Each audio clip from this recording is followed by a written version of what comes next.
Hello friends, मेरे इस YouTube channel story FM में आपका स्वागत है। चलिए अब अपनी स्टोरी को सुनते हैं।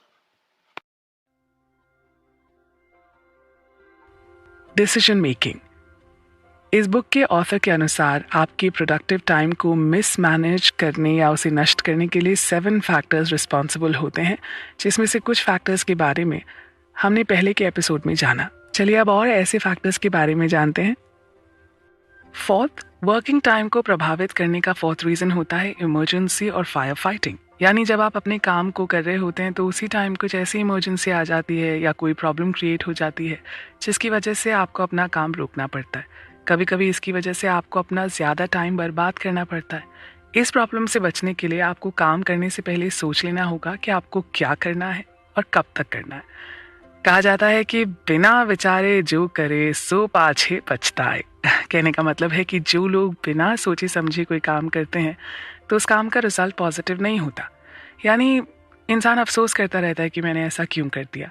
इसलिए कोई भी काम सोच समझ के ही करें। इसके बाद आप रिस्पॉन्सिबिलिटी को बांटें। ऐसा कई बार होता है जब आपको डिसीजन लेने की ज़रूरत नहीं होती, फिर भी आप डिसीजन को लेकर परेशान रहते हैं। इसलिए जहां आपको डिसीजन लेने की ज़रूरत नहीं है वहां बिल्कुल भी डिसीजन लेने की कोशिश मत कीजिए। ऐसे में आप इसकी रिस्पॉन्सिबिलिटी किसी और को दे सकते हैं और आप वही काम कर सकते हैं जो आपके लिए नेसेसरी है। यानी उस काम को कोई और नहीं कर सकता, आप वो काम कर सकते हैं। इमरजेंसी या काम के बीच में किसी प्रॉब्लम को आप फेस कर रहे हैं तो आप पहले अपनी फीलिंग को कंट्रोल कीजिए और मन को शांत करने की कोशिश कीजिए। तभी आपको पता चल पाएगा कि क्या हुआ है। इसलिए उस प्रॉब्लम को लिख लें और फिर सोल्यूशन के बारे में सोचें। सोल्यूशन के बारे में सोचते हुए प्रॉब्लम से कनेक्टेड सारे फैक्ट्स को लिखिए कि कैसी प्रॉब्लम है, उसका रीज़न क्या है, उसे सॉल्व करने के लिए क्या क्या करना चाहिए।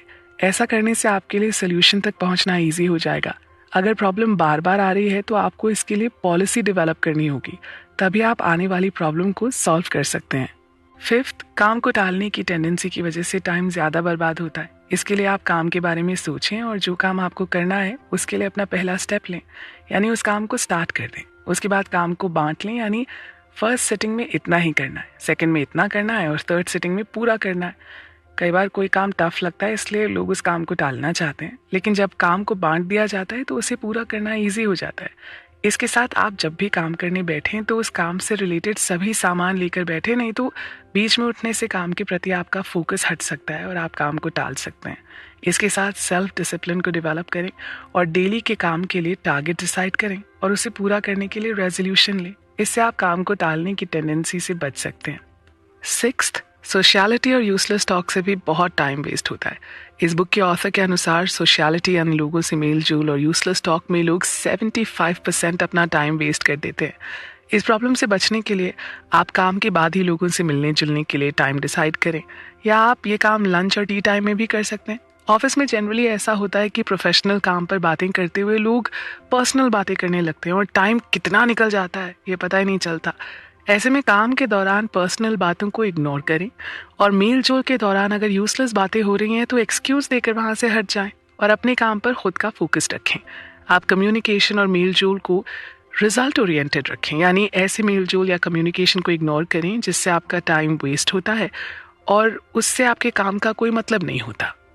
सेवेंथ, डिसीजन में डिले करने से भी टाइम बर्बाद होता है, क्योंकि जब आप सही टाइम पर सही डिसीजन नहीं ले पाते तो ज़्यादा काम करना पड़ता है। इसके साथ आप अपने साथ दूसरों के टाइम को भी मिसयूज़ करते हैं। इससे बचने के लिए आपको जल्दी डिसीजन लेने की टेंडेंसी को डेवलप करना होगा। कुछ डिसीजन ऐसे होते हैं जो खुद लेने पड़ते हैं, कुछ डिसीजन के लिए सिर्फ आप ही रिस्पॉन्सिबल नहीं होते, यानी कुछ डिसीजंस की रिस्पॉन्सिबिलिटीज आप दूसरों को दे सकते हैं। कुछ डिसीजन ऐसे भी होते हैं जिन्हें इग्नोर नहीं किया जा सकता और कुछ डिसीजंस को जल्दी लेना पड़ता है। इसलिए आपको ही डिसाइड करना होगा कि किस डिसीजन की वजह से आपका टाइम बर्बाद हो रहा है और प्रॉब्लम सॉल्व नहीं हो पा रही है। जब आप ये डिसाइड कर लेते हैं तो आपको डिसीजन लेने और देने में टाइम नहीं लगता।